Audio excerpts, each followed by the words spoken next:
Pela voz do povo, Jackson Lago foi aclamado guerreiro. Pelo voto do povo, reconhecido como um dos maiores líderes políticos da história do Maranhão. Mas eu vou lutar cada vez mais para que você, companheira, para que você, companheiro, tenha orgulho, tenha entusiasmo, tenha confiança, tenha esperança de que vale a pena lutar. Vamos lutar! Um grande abraço e o meu muito obrigado! O menino, que nasceu em 1934 na cidade de Pedreiras, deixou a terra natal para estudar medicina. Tornou-se médico no Rio de Janeiro na década de 60 e o orgulho da família. Jackson era um primo querido de todos nós, né? Até por ser talvez o primo mais velho, né? E aquela história, naquela época, era médico, né? Começou na Bahia, terminou no Rio de Janeiro. Então ele era um primo assim, que todo mundo gostava, todo mundo elogiava e tal. Quando olha, o Jackson é meu primo. E tinha todo mundo de orgulho dele.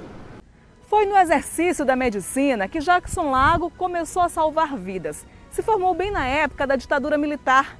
Mas o médico passou a ir além dos cuidados com a saúde das pessoas. Passou a se preocupar também com as condições de vida da população. Com um diploma de médico, voltou ao Maranhão em 64 para trabalhar pela saúde pública do estado. Foi o pioneiro em cirurgias torácicas, mas sempre incomodado com as dificuldades enfrentadas pelo povo. A dedicação à área da saúde trouxe reconhecimento. Em 1966, Jackson foi indicado para ser secretário municipal de saúde de São Luís. Em 74, Jackson Lago assumiu o primeiro cargo político por votação popular. Foi eleito deputado estadual, na época, pelo MDB.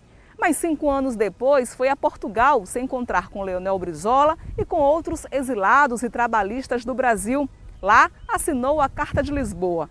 Voltando ao país, ajudou a fundar o PDT, Partido Democrático Trabalhista, um marco na história política de Jackson Lago. Ele assinou essa carta que era a ideia dos trabalhistas Brizola, Neiva, Pasqualini e outros, refundarem o trabalhismo no Brasil. E aí o Golbery da Costa e Silva, que era intelectual do governo militar, resolve tomar o PTB do Brizola e entregar para Ivete Vargas. Com isso, então, os trabalhistas tiveram a decisão de fundar o PDT, o Partido Democrático Trabalhista. E com essa ideia, o Jackson vem para o Maranhão e com outros companheiros daqui, ele então funda o PDT. Na verdade, então, o Jackson é o fundador do nosso partido do Maranhão. E nós saímos pelo interior do Maranhão organizando o partido. Primeiro, chamando as pessoas, era uma dificuldade. Você falar de trabalhismo, né, e socialismo moreno, as pessoas ficavam muito... Mas o Jackson sempre teve um carisma, né? Ele como médico, essa pessoa extraordinariamente humilde, humana e generosa, a gente conseguia atrair um punhado de eleitores e acabamos, né, organizando o PDT, né, no Maranhão. No governo de Cafeteira, em 87, Jackson tornou-se secretário estadual de saúde. Mais uma vez, fez história na pasta. Em 89, Lago tomou posse como prefeito de São Luís pela primeira vez, cargo que reassumiu em 1997, ficando até 2002 após reeleição. Ele nos dizia, olha, só vale a pena chegar ao governo, ou do município ou do estado, se for para, com os governos, quer do município, quer do estado, transformar a vida das pessoas para melhor. Esse é o único sentido da gente conquistar os governos, para transformar a vida das pessoas. Durante o mandato de prefeito, Jackson percorria os bairros para conversar diretamente com as comunidades. Ele tinha essa facilidade de conversa, de diálogo. Ele era um homem de diálogo, de conversa, de abertura, né, de democrático mesmo, né? Então, Jackson era único, né? Foi Eu até me emociono. O anseio de Jackson Lago era lutar pelo desenvolvimento não só da capital, mas de todo o Maranhão, o que conseguiu em 2006, quando foi eleito governador. O presidente da Assembleia Legislativa do Maranhão, deputado Atelino Neto, foi secretário estadual de Meio Ambiente na gestão de Jackson. Ele lembra do homem de coragem, cheio de ideais. Ele foi um político de muita coragem, ele não tinha medo de tomar determinadas decisões e acho que foi isso que fez com que ele conseguisse chegar ao governo do Estado, que também não era um cenário provável. Ele era a referência da oposição à época, mas o grupo que estava no comando do Maranhão era um grupo muito forte, que inclusive extrapolava as fronteiras do Estado do Maranhão. E ele conseguiu, naquela época já houve uma junção com o ex-governador José Reinaldo, que havia rompido com o grupo Sarney, de onde ele era originário, e essa junção do capital político eleitoral do Dr. Jackson, com também a força política do então governador José Reinaldo, o resultado disso foi aquela eleição consagradora de 2006, onde o Dr. Jackson foi para o segundo turno em segundo lugar, atrás da ex-governadora Rosiana, e no segundo turno conseguiu virar a eleição e ser eleito governador. O senador Everton Rocha está no PDT há 25 anos. Foi líder de movimentos estudantis. Desde a juventude, acompanhou de perto Jackson Lago e teve a oportunidade de testemunhar a sua trajetória política, atuando com ele na gestão municipal e estadual. O Jackson é um legado primeiro de retidão. Era um cara sério, reto, respeitador. O Jackson é uma pessoa que pensava no próximo, vivia para as pessoas. Ele se dedicava às causas das pessoas, dos mais pobres, dos mais humildes.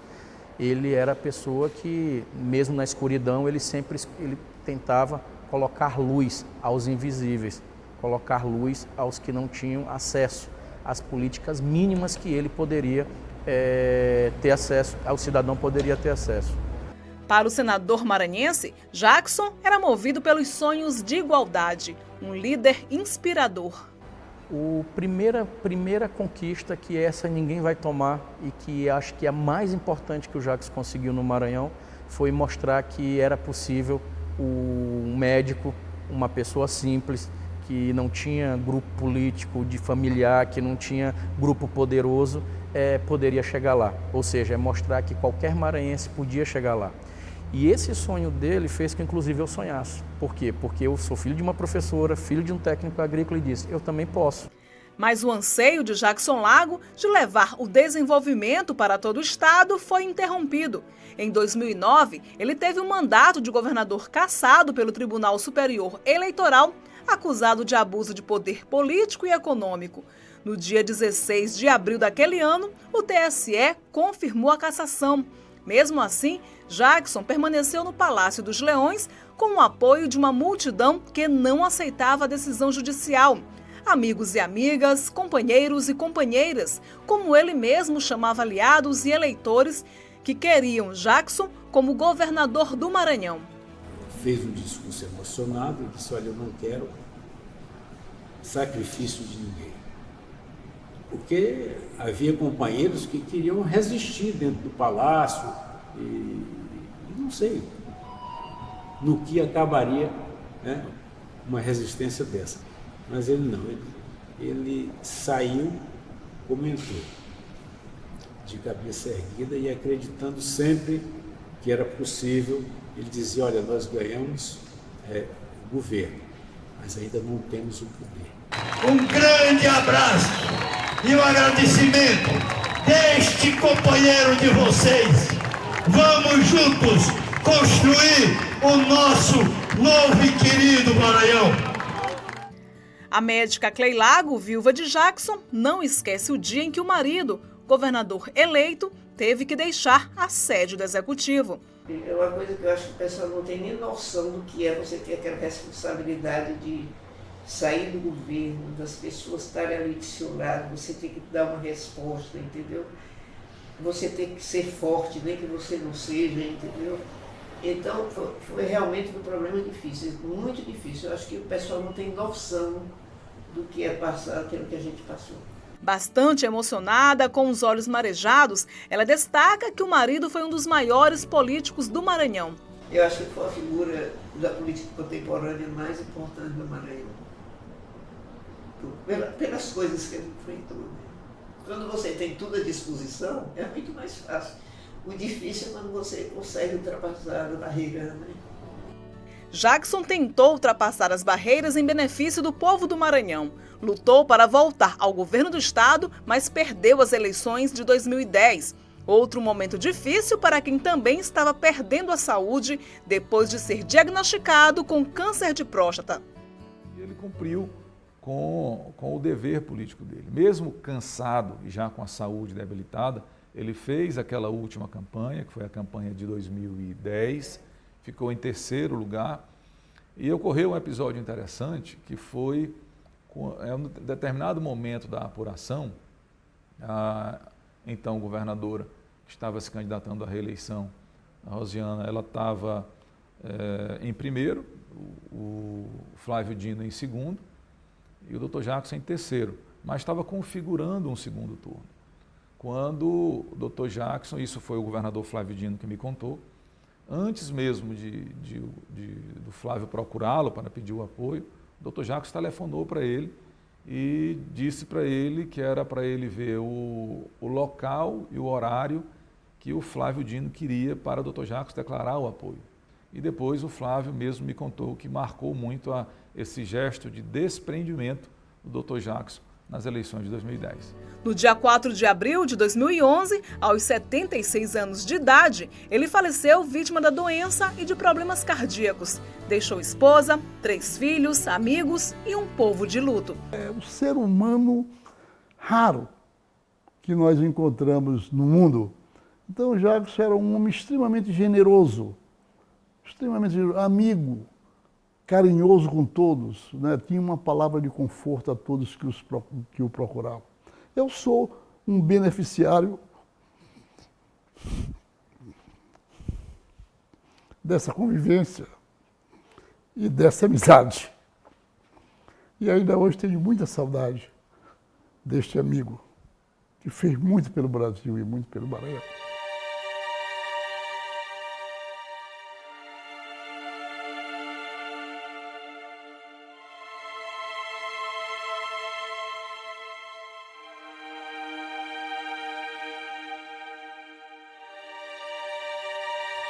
Jackson morreu em São Paulo, como em 1964 voltou ao Maranhão, mas dessa vez para os braços de uma multidão que chorava pela perda do homem guerreiro, que tinha como lema: a vida é combate, que os fracos abate e que os fortes, os bravos, só pode exaltar.